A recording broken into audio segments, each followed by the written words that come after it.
नमस्ते प्यारे दोस्तों। बहुत सारे दोस्त यह जानना चाहते हैं कि टैली को कैसे स्टार्ट किया जाए, बिगिनिंग में क्या सीखा जाए। देखो, ना सिर्फ टैली सॉफ्टवेयर बल्कि कोई भी सॉफ्टवेयर आप सीखते हो या कोई भी चीज़ आप सीखते हो तो सबसे पहले उसकी एबीसी सीखी जाती है। बहुत सारे ईमेल मेरे पास आते हैं तो वो फर्स्ट स्टेप क्या होना चाहिए वो जानना चाहते हैं। मान लो कि मैंने सी प्लस प्लस सीखनी है तो मुझे पता होना चाहिए कि इसका फर्स्ट स्टेप क्या है, ए बी सी क्या है।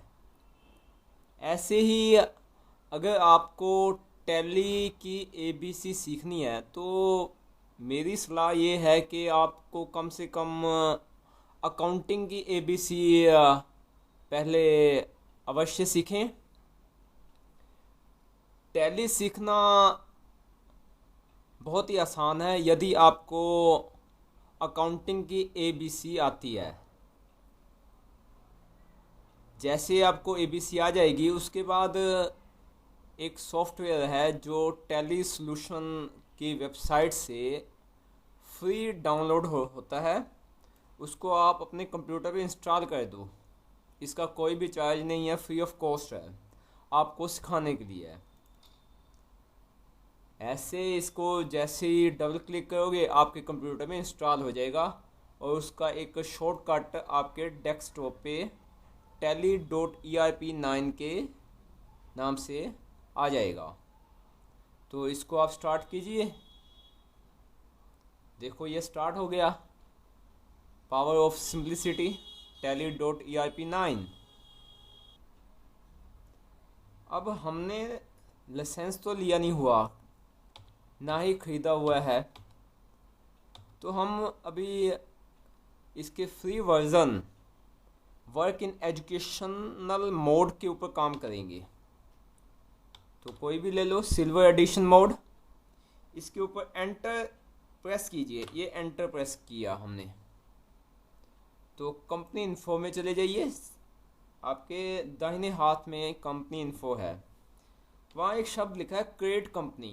क्रिएट कंपनी का अर्थ ये है कि इसमें आप कंपनी क्रिएट कर सकते हो। आपका सोल ट्रेड है वो भी एक कंपनी है, आपकी एनजीओ है वो भी एक कंपनी है। आप किसी भी तरह के बिजनेस की बेसिक डिटेल इसमें एंटर कर सकते हो।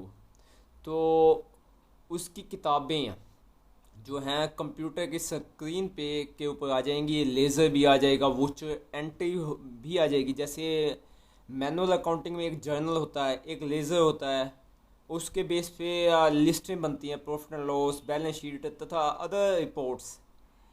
ये सब काम टैली के अंदर होता है। तो क्रिएट कीजिए। नाम है आपका मोहन दास। एड्रेस जो है उसमें मेंशन कर दीजिए, कौन से देश से वो मेंशन कीजिए, सारी अपनी डिटेल इसमें मेंशन कीजिए। कब से काम शुरू करना है, फाइनेंशियल ईयर्स और बुक्स बिगनिंग ईयर आपने यहाँ शो करना है।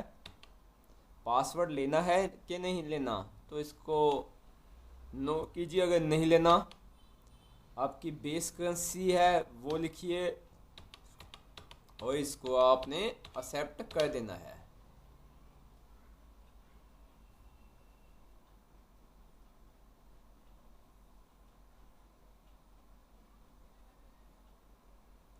अब इसको एस्केप डालिए। आपकी कंपनी तैयार है, मोहनदास आपकी शॉप है, आप सामान सेल करते हो या ख़रीदते हो तो उसकी अकाउंटिंग इन्फो में जाइए, लेज़र क्रिएट कीजिए। एक क्रिएट कर दीजिए आप परचेज़ का, अंडर परचेज़ नो, और एक सेल का, सेल, नो, ठीक। परचेज सेल, मान लो आप कैश में ही है आपकी, तो डिस्प्ले देख लीजिए, कैश अपने आप बनेगा, परचेज और सेल, तो आपका काम स्टार्ट हो गया। अकाउंटिंग वोचर, ये जर्नल एंट्री की तरह ही होती है, जितने जितने ट्रांजैक्शंस होती हैं उसको रिकॉर्ड करने के लिए हमने जर्नल एंट्री लिखते हैं। तो इसमें जाइए, सबसे पहले माल खरीदोगे तभी बेचोगे, आपका सारा काम कैश में हो रहा है तो चलने दीजिए। आइटम, जो जो आइटम है उसको आपने क्रिएट करते जाना है, सिंपल सी, अल्टर प्लस सी, अपने कीबोर्ड पे देखिए अल्टर प्लस सी, और यहाँ लिख दीजिए गुड्स या गुड्स का नाम, कोई उसको मापने का तरीका होगा तो अल्टर प्लस सी कीजिए, यहाँ रख दीजिए numbers, formal name is number,